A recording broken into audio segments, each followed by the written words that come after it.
SIR এর এমন একটা পর্যায়ে বসে রয়েছি যেখানে ফর্ম দেওয়া শুরু হয়ে গেছে, এনিউমারেশন ফর্ম, এবং বাংলা এমন একটা জায়গা যেখানে হচ্ছে দীর্ঘদিন ধরে কাঁটাতারের ক্ষত আমরা বুকে নিয়ে বসে আছি। ফলে আমরা অনেকেই অনুমান করছি যে লাখ লাখ কেন কোটি কোটি মানুষ হয়তো এই এসআইআর এর মাধ্যমে আর কি তাদের বেনাগরিক করার একটা চক্রান্ত চলবে। আগামী দিনে চেহারাটা আরও ভয়ঙ্কর জায়গায় গিয়ে পৌঁছাবে। তো সেই সময়ে দাঁড়িয়ে আমরা আজকে কথা বলবো নিশা বিশ্বাসের সঙ্গে। তিনি এপিডিআর এবং ফেমিনিস্ট ইন রেজিস্ট্যান্স এই সংগঠনগুলির ভীষণই সক্রিয় একজন কর্মী, এবং কিছুদিন আগেই তিনি বিহারে ঘুরে এসেছেন, তথ্য সংগ্রহ করেছেন, সরেজমিনে তদন্ত রিপোর্ট প্রকাশ করেছেন যে বিহারে এসআইআর হওয়ার ফলে মানুষের মধ্যে দিয়ে কি পরিমাণ ঝড় বয়ে গেছে, কি যন্ত্রণার মধ্যে রয়েছেন আসলে বিহারের, বিশেষ করে বিহারের যে শ্রমজীবী নিম্নবর্গের মানুষ, দলিত, মুসলমান, আদিবাসী এবং মহিলারা বিশেষ করে, তারা কি অবস্থার মধ্যে আজকে আছেন এসআইআর হওয়ার পরে। তো সেই কথা আমরা তার কাছ থেকে শুনে নেব। প্রথমে আপনার কাছে যেটা জিজ্ঞেস করব যে এই মুহূর্তে বাংলায় বসে আপনার কি মনে হচ্ছে? বিহারের যে রিপোর্ট আমরা দেখেছি সেখানে দেখলাম যে বিশেষ করে আপনি জোর দিয়েছেন যে মহিলাদের প্রশ্ন। ধরুন মীনা কুমারী, তার নাম পরিবর্তিত হয়ে যাচ্ছে, আধার কার্ডে তার এক ধরনের নাম রাখতে হচ্ছে ব্যাংকের অ্যাকাউন্ট থেকে টাকা তোলার জন্য, আবার তার যে শ্বশুর বাড়ি যেখানে বিয়ে হয়ে এসছে সেখানে তার আলাদা নামে তার ভোটার কার্ড রয়েছে। বাট এই পরিস্থিতির মধ্যে বিহারের অনেক মেয়েরাই রয়েছেন আর কি, তার কারণেই তাদের নাম বাদ পড়েছে তালিকা থেকে। একই রকমভাবে আমরা আসামের ক্ষেত্রে শুনেছি যে 19 লাখ মানুষ এনআরসি তালিকা থেকে তালিকায় বাদ পড়েছিলেন, তাদের অনেকেই মহিলা এবং বড় অংশ 60%।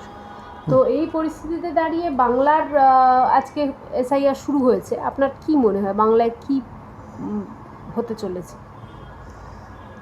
না, একটা তো হচ্ছে যে এই যে লিস্টগুলো বেরিয়েছে, যতই লিস্টই হোক না কেন, এখানে কোনো সময় কোনো চেকিং হয়নি। যে টাইপ করেছে সে টাইপ করেছে, and that is the final thing. তাকে কেউ কোনো সময় রিভিউ করা, স্ক্রুটিনাইজ করা, চেক করা সেটা কিন্তু করেনি। ফলেই ওই ভদ্রমহিলা যার নাম মীনা কুমারী, সে চাঁদদেবী হয়ে গেছেন। আর তার কিন্তু এই নাম পরিবর্তনে ইলেকশন কমিশনের হাত আছে। তিনি খুব অল্প বয়সে বিয়ে করেন, বিয়ে হয়ে ওনার ভোটার কার্ড, প্রথম কার্ড হয় ভোটার কার্ডে তাকে মীনা কুমারী করে দেওয়া হয়, চাঁদদেবীকে। তো চাঁদরানী বোধহয় নাম, চাঁদরানী, হ্যাঁ, বিয়েকে মীনা কুমারী করে দেওয়া হয়। তখন বাড়ির লোকেরা বললো তোমার আর এত অসুবিধে কী আছে, যেটা হয় যদি পুরুষের নাম পরিবর্তন হতো তাহলে সে 4 বার ওখানে গিয়ে ভোটার কার্ডে নিজের নাম ঠিক করতো। বাড়ি মহিলাদের তো যেভাবে নেগলেক্ট করা হয়, যে তোমার কী অসুবিধা আছে, তুমি এই মীনা কুমারী নাম দিয়ে সব কার্ড করে ফেলো। ফলে সে তার আধার, তার প্যান যা ছিল সেই সব মীনা কুমারী হয়ে গেল। এইবারে সে কিছুদিন আগে মা মারা গেছে বছর 13 আগে, মায়ের সময় কোনো একটা অ্যাকাউন্ট হয়েছিল তার বিয়ের আগে। তো ওই অ্যাকাউন্টের নাম ছিল ওর আগেরটা চাঁদরানী। ও চাঁদরানী গেছে ব্যাংকের অফিসে, তাকে সাজেস্ট করেছে যে একটা প্যান করে নাও চাঁদরানী নামে। প্যান করে এসেছে, তখন ওকে অফিসার বলেছে না আধার করে এসে তখন বলেছে একটা প্যানও লাগবে। তখন সে খেপে গিয়ে বলেছে আর টাকা দরকার নেই, একটা তো বাড়ি যাকে নিয়ে গেছে সেও তো চাপ দিচ্ছে যে আর কতদিন তোমার পিছনে ঘুরবে ইত্যাদি ইত্যাদি, তো ছেড়ে দিয়ে চলে এসছে। কিন্তু প্রবলেমটা হচ্ছে যে ওর আধার আপডেট হয়ে গেছে, ও এখন না তো মীনা দেবী আছে না চাঁদরানী আছে। হ্যাঁ, আর ও যখনই ফিঙ্গারপ্রিন্ট দিচ্ছে তখন ওর নাম বেরিয়ে যাচ্ছে। ও তো মীনা কুমারী নামে থাকার কথা, কিন্তু তখন ওর নাম বেরিয়ে আসছে চাঁদরানী। ফলে সে কিছুই করতে পারছে না। আর তা নিয়ে বিডিও, এসডিও সব অফিস ঘুরে বেড়াচ্ছে, কিন্তু কিছু করা যাচ্ছে না, বিকজ ওয়েলফেয়ার স্কিম তো সে এনরোলই করতে পারছে না নিজেকে। তো এইরকম আরও একজন মহিলাকে আমরা পেয়েছিলাম, সে হিন্দু মেয়ে, তার নাম রেহানা খাতুন করে দিয়েছে। এখন কেউ জানেও না, সে কিন্তু রেহানা খাতুন নামে ভোট দিয়ে আসে। এখন পরে যে সেটা লাভ জিহাদের কনভার্সন হবে না, হু নোজ। সেটাই সবচেয়ে বড় কথা, এখানে মানুষের মধ্যে যেভাবে ছড়িয়ে দেওয়া হয়েছে যে অবৈধরাই শুধু বাদ যাবে, নিয়ে গিয়ে কি বুঝছেন যে যারা বাদ পড়েছে তারা কি সত্যি অবৈধ? না না, কারা অবৈধ? সবাই তো এই দেশের নাগরিক, এই দেশে কাজ করছে, এই দেশে শ্রম দিচ্ছে, দেশ নির্মাণে সাহায্য করছে নিজেদের মতন। কোনো মানুষ তো অবৈধ না, আজ অবধি তো ছিল না। আজ হঠাৎ করে বৈধ অবৈধের এই একটা পলিটিক্স করে একটা স্প্লিট করার, ডিভিশন করার, এই যে একটা প্রচেষ্টা।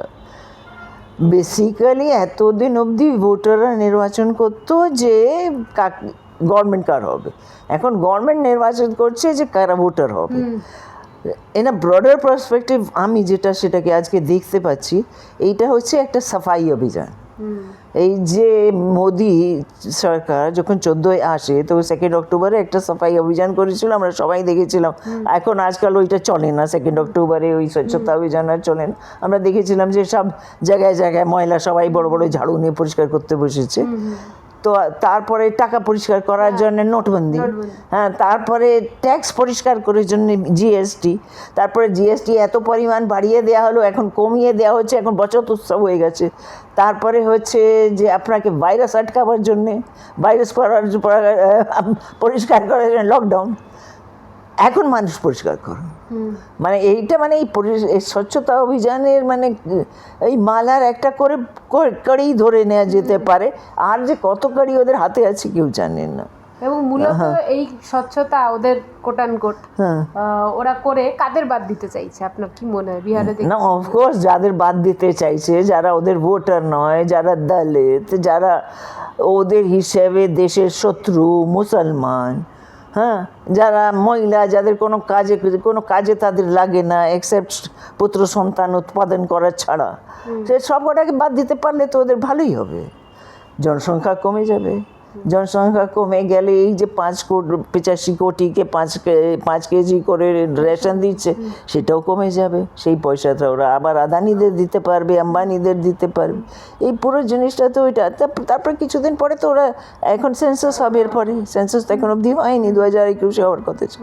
সেন্সাসে ওরা দেখাবে যে জনসংখ্যা কমে গেছে, বলবে দেখো এত লোক বাইরে থেকে ছিল, এই অবৈধ এই জনসংখ্যা কমে গেছে। এই লোকেদের ওদের কাছে কোনো রেসপন্সিবিলিটি না, ওদের শিক্ষা দিতে হবে না, ওদের চিকিৎসা দিতে হবে না, ওদের খাবারের ব্যবস্থা করতে হবে না, ওদের কাজের ব্যবস্থা করতে হবে, প্লাস ওদের ওয়েলফেয়ার স্কিমে যারা পড়ছে তাদের সংখ্যাও কমে যাচ্ছে। So this is all win win situation for them. একদম।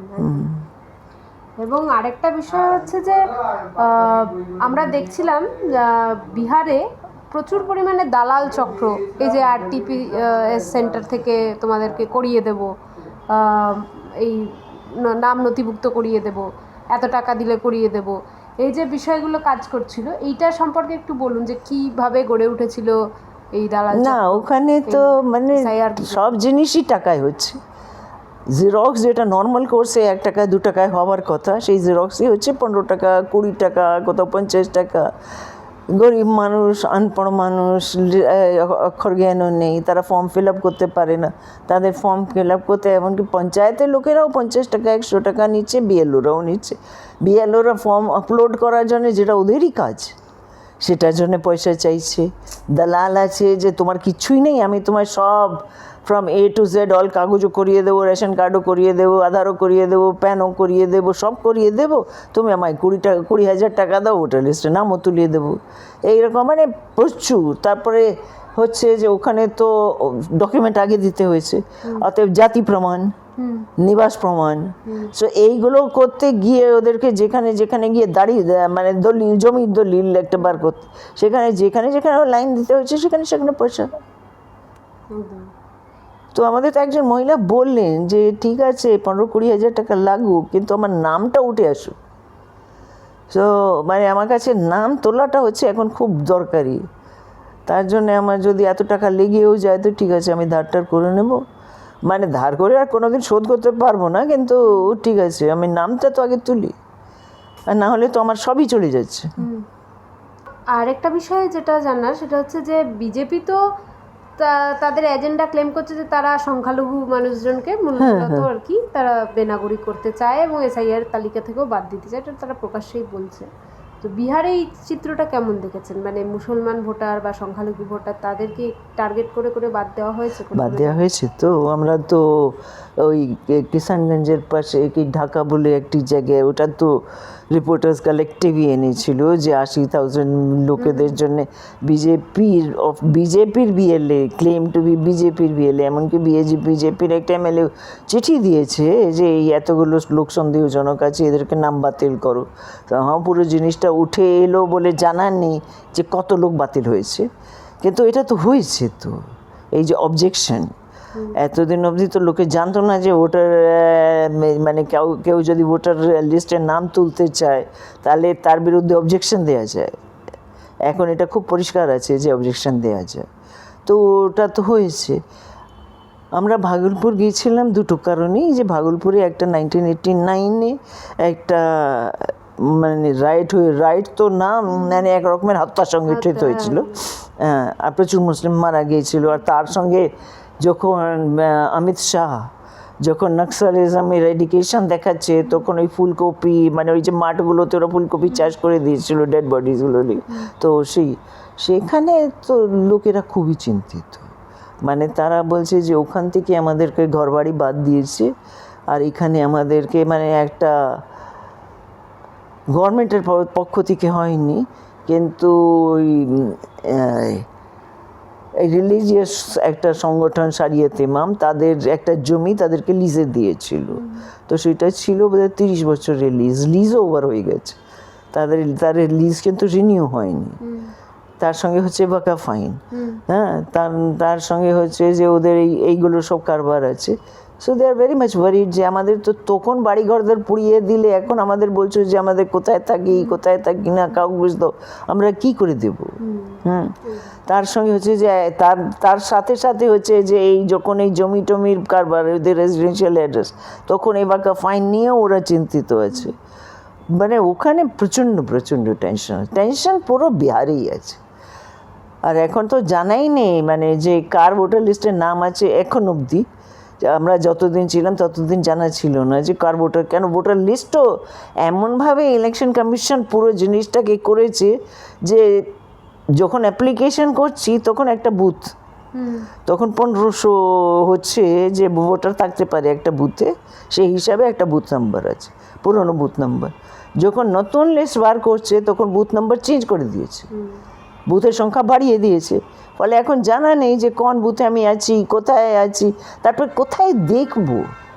মানে যেখানে এতই লিটারেসি রেট লো, সেটা মানে সাধারণ মানুষও জানে না যে কোথায় দেখতে যাব, বিএলওরা জানে না, লোকেদের মূর্খ বানাবার একটা লিমিট থাকে। এই আমরা একজন দারোগা মুর্মুর সঙ্গে দেখা হয়েছিল, আদিবাসী, ওর গ্রামটা কাটিহারে, গ্রামটা একদম জলে ডোবা আছে। তো সে একটা প্লাস্টিকের প্যাকেট নিয়ে এসেছে, তো কাগজ ফাগজ দেখাচ্ছে, আধার দেখাচ্ছে, ভোটার কার্ড দেখাচ্ছে, জেরক্স দেখাচ্ছে, অরিজিনাল দেখাচ্ছে। দেখি আমরা কি করবো, আমরা তো জানি না। তারপরে একটা কাগজ দেখাচ্ছে যে এইটা হচ্ছে আমার নামে লিস্টে এসেছে। তো ওকে ওদের যে ওখানে পঞ্চায়েতের প্রধান না মুখিয়ার কার একজন এজেন্ট যে ওদের কাগজ ফাগজ জমা দিয়েছে, তাকে একটা হাতে কাগজ ধরিয়ে দিয়ে গেছে যে এইটাতে তোমার নাম আছে। আর আমরা দেখছি যে ওর মধ্যে ওর নামই নেই। মানে দিস ইজ সো প্যাথেটিক। কি জন্য আপনার মনে হয় এই যে ধরুন এত লাখ বা কোটি মানুষকে বেনাগরিক করার পর তাদের কোথায় রাখবে, কি করতে চায়, পরিকল্পনা ওদের কি আছে? না, দেখাচ্ছে তো প্রত্যেক ডিস্ট্রিক্টে একটা করে ডিটেনশন সেন্টার হচ্ছে, কিছু লোকে ওই ডিটেনশন সেন্টারে ঢোকাবে যে দেখাবার জন্যে। এত কোটি যদি ধরো, যেটা হিসেব আছে যে মানে বিহারেও 10% বাদ গেছে, হ্যাঁ, এইখানে 10 থেকে 15 থেকে 20% যাবে, বেশি যাবে। তো এই যদি হয় তাহলে এই 1.5 কোটি লোককে তো আর ওইটা করতে পারবে না, কিন্তু তাদের ওর রেসপন্সিবিলিটি কোনটা নেবে না। আর তারা খাটবে, কাজ করবে, মরবে এখানে, মানে যাই করবে ওই সস্তার শ্রমিক হবে। আবার এদেরকেই বলবে যে চলো তোমাদেরকে, এই রিসেন্টলি এই মাস 2-4 আগে তো আমার মনে আছে যে হরিয়ানায় বোধহয় হরিয়ানায় একটা ক্যাম্প হয়েছিল বড় করে, সে ইসরায়েলে 1,00,000 লোক চেয়েছিল, তা হরিয়ানায় ওই ক্যাম্প করে ওখানে প্রচুর ছেলেরা বেসিক্যালি গিয়ে হাজির হয়েছিল, রাস্তায় শুয়েও ছিল। তারা 1500 টাকা দিয়ে ফর্ম ফিল আপ করেছিল, 1500 টাকা থেকে তো সরকারের কাছে গেল, ফর্ম ফিল আপ করেছিল, তারপর পরীক্ষা দিল। ইসরায়েলেরও একজন এক্সপার্ট ছিল, সে আবার তাদেরকে দিয়ে ইট গাঁথনি থেকে আরম্ভ করে প্লাস্টারিং, তারপরে ইলেকট্রিক কেবল লাইন করা, যার যার যেরকম নলেজ স্কিল আছে সেইটা পরীক্ষা নিয়েছিল। ফলে 10,000 ছেলে পাঠিয়েছে ওরা। এবার 10,000 ছেলে যা পাঠিয়েছে তাদের তো এখানে ভিসারও পয়সা নিয়েছে, তাদের কাছ থেকে টিকিটও করানো হয়েছে, সব কিছু হয়েছে। তো মানে আমাদের কি এটা, সো দিস উইল কন্টিনিউ। আর এখন প্রচুর জায়গায় তো মানুষের কমতি হয়ে যাচ্ছে, জাপানে কমতি হয়ে যাচ্ছে, মানে তারপর রাশিয়ায় তো লোকেরা গিয়ে ওখানে রাশিয়া হয়ে যুদ্ধ করছে ইউক্রেনে, হ্যাঁ, ইসরায়েলে সেই রকম জায়গায় গিয়ে হাজির হবে। গাজা ট্রাম্প বাবু রিকনস্ট্রাকশন করবে, তখন ওনার ওখানে গিয়ে রিকনস্ট্রাকশন করবে। তো প্রচুর লোকে দুবাই এগুলোতে দোহায় গিয়ে কি করছে, এই কাজই তো করছে। আমাদের রাজেন্দ্রনগর, ওই যে মুখার্জিনগর যে দিল্লিতে আছে, সেখানে আইএস এর ট্রেনিং হয়, আইপিএস এর ট্রেনিং হয়, এরকম অনেক মানে কোচিং সেন্টার আছে, আইএস আইপিএস ডিফারেন্ট সার্ভিস কমিশনের পরীক্ষা। তার সঙ্গে এখন হচ্ছে যে ল্যাঙ্গুয়েজের স্কুল হচ্ছে, সে জাপানি ল্যাঙ্গুয়েজ শেখো, কোরিয়ান ল্যাঙ্গুয়েজ শেখো, এরকম কোন চাইনিজ ল্যাঙ্গুয়েজ শেখো, না ওই রকম সব, মানে যেগুলো কেউ কোনোদিন শিখেনি সেখানে কি এরা পড়তে যাচ্ছে, এই লেবাররা পড়তে যাচ্ছে। কেন ওখানে গিয়ে তারপরে এইটা যদি ওরা হয়ে যায় তাহলে ওদের ওখানে কাজ পেতে সুবিধা।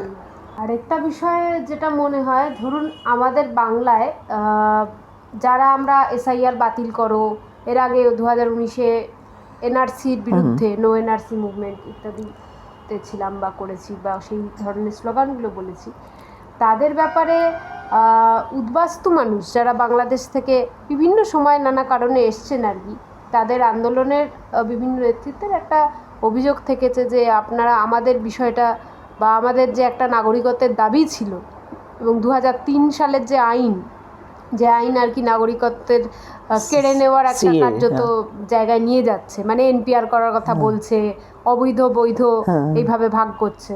তো সেই আইনের বিরুদ্ধে তারা অনেক আগে আন্দোলন করেছিলেন, 2019-এর অনেক আগে। তো সেইটা নিয়ে তাদের একটা বক্তব্য ছিল যে আমাদের দাবিগুলো নিয়ে তোমরা কথা বলো, তো মানে কথা বলেননি বা বলা হয়নি পর্যাপ্ত পরিমাণে। তো সেটা নিয়ে আপনার কি মনে হয়? ওনাদের বক্তব্য হচ্ছে নাগরিকত্ব দিতে হবে সকলকে, এখন ওনারা বলছেন সকলকে নাগরিকত্ব দিতে হবে। তো আপনার কি মনে হয় যে কোন দাবিটা সামনে রাখা দরকার আন্দোলনের ক্ষেত্রে, বা এই দাবিটা নিয়ে ওনাদের যে বক্তব্য সেটা না, এতদিন তো এরা সবাই নাগরিক ছিল, এরা সবাই তো 2024-এ ভোটও দিয়েছে, হ্যাঁ, ভোট দিয়ে সরকারও নির্বাচন করেছে। তাহলে হঠাৎ এই 1 বছরে এমন কি হয়ে গেল যে আর তারা বেনাগরিক হয়ে গেল? তাহলে তো সবাই তো ভোট দিয়েছে মানে নাগরিক, সরকারও এখন আর মানছে না, ইলেকশন কমিশনও মানছে না, তারা তত্ত্ব নামিয়ে মানে এনেছে বাজারে যে ভোট সব যারা দিয়েছে তাদেরকে আবার করে প্রমাণ দিতে হবে যে তারা নাগরিক। এবার এনাদের বক্তব্য হচ্ছে 2003 সালের আইনে যেভাবে সংজ্ঞায়িত করা হয়েছিল যে অমুক সালে আসলে তবেই, তার আগে তো 87-এ একটা আইন হয়েছিল, 86-এ একটা, তো তারপরে যারা এসছে তাদেরকে অমুক অমুক সার্টিফিকেট নিয়ে আসতে হবে এবং তাদেরকে নাগরিকত্বের জন্য ক্লেম করতে হবে, এই সব জিনিসপত্র 2003 সালের আইনে আর কি লেখা আছে। তো এনাদের বক্তব্য হচ্ছে আমরা নাগরিক ছিলাম না, মানে ওই আইনের পর থেকেই আর কি খাতায় কলমে আমরা নাগরিক ছিলাম না, এবং তার জন্য তারা বলেন আর কি তারা অনেক নির্যাতনের মধ্যে দিয়ে গেছেন, এবং কিছু কিছু তার তথ্যও আছে সংবাদপত্রে। তো এই মুহূর্তে দাঁড়িয়ে একটা বড় অংশ আমরা জানি যে এই দলিত উদ্বাস্তু অংশ মানুষ বাংলার, তারা কিন্তু ভাওতাবাজির জন্য সিএ ক্যাম্পে যাচ্ছে, তারা ভাবছে যে তারা নতুন করে নাগরিকত্ব নেবে সিএ ক্যাম্পে গিয়ে, কিন্তু তারা এসআইআরে খুব ভালনারেবল জায়গায় আছে। তো সেইটা নিয়ে আপনার কি মনে হয় যে এদেরকে কিভাবে সংগঠিত করা যায় বা আন্দোলন কিভাবে করা যায়, কোন দাবি রাখলে সামনে আদৌ করা সম্ভব?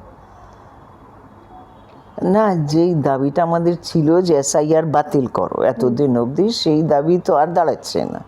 এখন যেটা আছে যে আমাদেরকে তাও মানে এখন যতই ওরা করুক, যতই লোক বাতিল মানে বাদ দিক, যাই হোক না কেন, কিন্তু আমার তো এখনও মনে হয় যে আমাদের এসআইআর বাতিল হোক, এই দাবিটাই করতে হবে।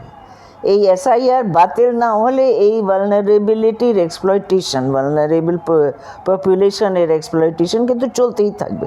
সে এসআইআর হয়ে যাক আর নাই হোক, যেমন আসামে এনআরসি হলো, হ্যাঁ, এনআরসি হয়ে 19 লক্ষ মানুষকে বাতিল করা হলো, এনআরসির মধ্যে ছিল না। এইবারে এনআরসি নিয়ে কোনো ডিসিশন হয়নি। এখন যদি ওরা রেজিস্ট্রার জেনারেল কাছে ওইটা যায়, রেজিস্ট্রার জেনারেল যদি নোটিফাই করে দেয়, তাহলে যে লোকগুলো বাদ গেছে তাদেরকে ফরেন ট্রিবিউনালে গিয়ে তাদের ক্লেম করতে হবে, তারপরে তারা নাগরিক হবে। সেটা নিয়ে 6 বছর হয়ে গেছে, সেটা কিছু হয়নি। কেন হয়নি? আসাম সরকারের মনোপথে এই এনআরসি হয়। তারা যে লোকগুলোকে বাদ দিতে চেয়েছিল সেই লোকগুলো আছে, যে লোকগুলোকে রাখতে চেয়েছিল তারা ওখানে নেই। ফলে তারা এখন নানা রকমের অন্য রকমের আইন, অন্য রকমের বুলডোজার, তারপরে একটা ইমিগ্রেশন এক্সপালশন অ্যাক্ট 1950 সেটাকে তুলে এনে দেখাবার চেষ্টা করছে। এই সবগুলো কাজকর্ম হচ্ছে। এখানে যে কি হবে এটা আমরা জানি না, কিন্তু এখানে যেটা হবে, যেটা আমার অ্যাপ্রিহেনশন হচ্ছে, সেটা আরও ভয়ঙ্কর হবে। বিহারে একরকমের আচমকা হয়েছিল, বিএলওরা ওখানে এএলওদের তো দেখাই যায়নি, বিএলওরা নিজের মতন করেও প্রচুর ফর্ম ফিল আপ করেছিল। স্পেশালি যেখানে মুসলিম কমিউনিটির মধ্যে মুসলিম বিএলওরা they were very sincere and they were serious about কে মানে পুরো জিনিসটাকে আমাকে ঠিক করে করতেই হবে, otherwise my community is in danger. হ্যাঁ, ওরা কাজ করেছিল। তা ওরা দেখেছে, ওই 2003-এর লিস্ট দেখেছে, ওর মধ্যে যাদের নাম ছিল, প্রচুর লোকেরা নিজেরা ঘরে বসে রাত্রে জেগে সেই কাজগুলো নিজের মতন করে করে দিয়েছিল, কোনো চেক ছিল। এখানে এখন খুব অবস্থা খারাপ আছে। এখানে একদিকে বিজেপি আছে যে বাদ দেওয়াতে চাইছে, অন্যদিকে তৃণমূল আছে। দুটো বিএলওর সঙ্গে দুটি বিএলএ তো আসবেই আসবে, অন্য পার্টিদের আসুক না আসুক, এই দুটো আসবেই আসবে। এবং তারা দেখবে যে কীভাবে তোমাকে বাতিল করা যায়। সো এখানে জিনিসটা, আর এখানে তো প্রচুর লং হিস্ট্রি আছে, লোকেরা আসা যাওয়া করেছে, এসেছে গেছে, তারপর নানা কারণে এসছে, যার ধর্মীয় কারণে এসছে, শিক্ষার জন্য এসছে, চিকিৎসার জন্য এসেছে, এমনকি ক্লাইমেট রিজনে এসেছে। হ্যাঁ, ওই দ্বীপগুলোতে সুন্দরবনের দিকে বন্যা হয়ে গেছে, ওখানকার ওদের ওই জায়গাটা ল্যান্ডটা একদম জল ভরে গেছে, ওখানে কিছু আর করার নেই, ওরা এই দিকে ডিঙি নিয়ে চলে এসেছে and they are working here. হ্যাঁ, তো এখন সে নানা কারণে তো মানুষ আসে, আর মানুষ আসে তো, মানুষকে তো আটকানো যাবে না। তুমি পুঁজি আটকাচ্ছ না, তুমি মানুষ আটকাচ্ছ, এইটা আবার কীরকম কথা হচ্ছে? যেই মানুষই তোমার রিসোর্স। আজকে তুমি বলছো যে আমার সব থেকে বড় পুঁজি হচ্ছে হিউম্যান রিসোর্স, আর সেই লোকগুলোকেই তুমি আজকে সস্তার শ্রমিক বানাবার একটা ব্যবস্থার মধ্যে, পরিস্থিতির মধ্যে তাদেরকে দাঁড় করিয়ে দিচ্ছ। তো এটা খুবই মানে আমার তো মনে হয় যে খুবই অসহায় অবস্থা আছে আমাদেরও, যারা আমরা এটা নিয়ে কাজ করছি, তারাও মানে একরকমের পুরোপুরি জানি না যে কী করতে হবে, সঠিকভাবে কী করতে হবে, কী না করতে হবে আমরা জানি না। কনফিউশন আর রয়েছে। যেটা মনে হয় সেটা হচ্ছে যে বিহারে বিএলএদের ভূমিকা কেমন ছিল, মানে আমরা এখানে যখন আলোচনা করছি সেই সময় বিহারে হচ্ছে ঘটনাটা, মানে এসআইআরের যখন শুরুতে আমরা আন্দোলনে ছিলাম সেই সময়টায় ওখানে হচ্ছে, এবং ওখানে বিভিন্ন যে ইলেকটোরাল পার্টি তাদের বক্তব্য ছিল যে বিএলএরা বাতিলের দাবিতে তেমনভাবে মুভ করতেও পারিনি, মানে বিশেষ করে ধরুন যে সমস্ত শক্তি এখানে বাতিলের দাবিটা করছিল যে নোটিশ দিয়েছে তারপরে দিন তো ইমপ্লিমেন্ট হয়ে গেছে। হ্যাঁ, তো আপনার কি মনে হয় যে বিহারে বিএলএদের কীরকম ভূমিকা ছিল? বিহারে তো বিএলএ ছিল মিথিক্যাল ক্যারেক্টার্স। হ্যাঁ, মানে বিএলএ কখন হয়?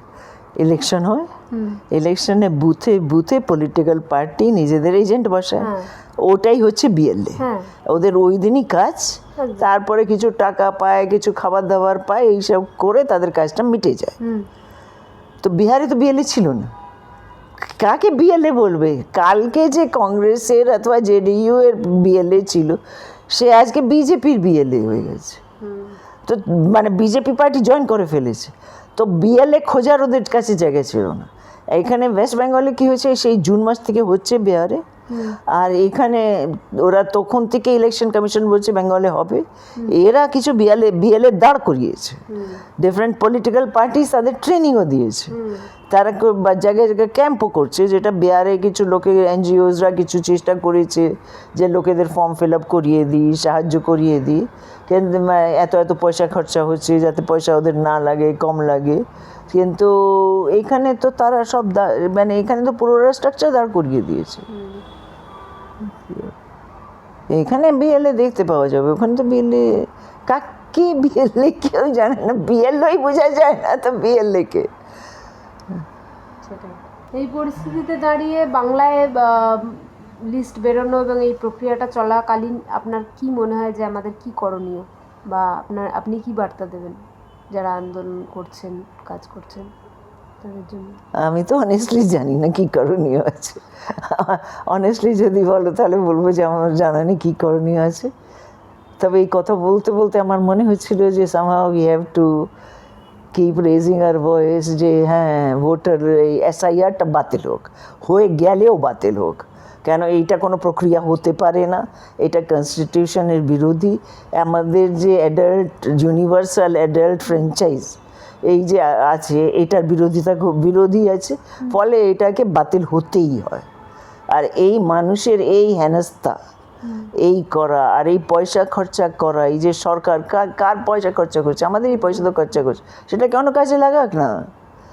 কত রকমের সমস্যা আছে, চাকরি নেই, স্বাস্থ্যের পরিষেবা নেই, স্কুল কলেজের দুরবস্থা, লোকে পড়াশোনা করতে পারছে না, ক্লাস 10-এর পরে 12-এ এনরোলমেন্ট কমে যাচ্ছে, কলেজগুলোর তো আরও খারাপ, কলেজ এডুকেশান আরও খারাপ।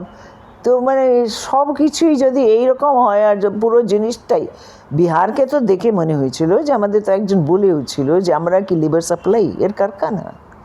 হ্যাঁ, তো মানে ওখানে ট্রেন ছেড়ে দিয়েছে, যোগবাণী থেকে একটা হচ্ছে পাটনা অবধি হচ্ছে তোমার বন্দে ভারত বোধহয়, আর একটা হচ্ছে কাটিহার থেকে যাবে তামিলনাড়ু, কিন্তু যাবে মধ্যপ্রদেশ, গুজরাট এইরকম করে। তো বলছে যে বেসিক্যালি এই ট্রেনগুলো লোকে মনে করছে যে এটা ট্রেন খুব ভালো, কিন্তু এইগুলো সব লেবার সাপ্লাই করার ট্রেন। তো আমরা কবে এইরকম সময় আসবে যে ওখান থেকে লোকে আসবে এখানে কাজ করতে, আমাদের কেন এই লেবার খাটার জন্য ওখানে যেতে হবে? তো বিহারকে তো হ্যাঁ, আর বিহারকে তো প্র্যাকটিক্যালি এইভাবেই দেখা হয়, মানে লোক লাগবে বিহারে কোথায়, যে কোনো ভারতের যে কোনো জায়গায় যাও, কে কাজ করছে? বিহারি যে কাজ করছে, কেন কাজ করছে? ওর লেবারটা খুব ভালো, সিনসিয়ার, কাজ ভালো করে, সব করে।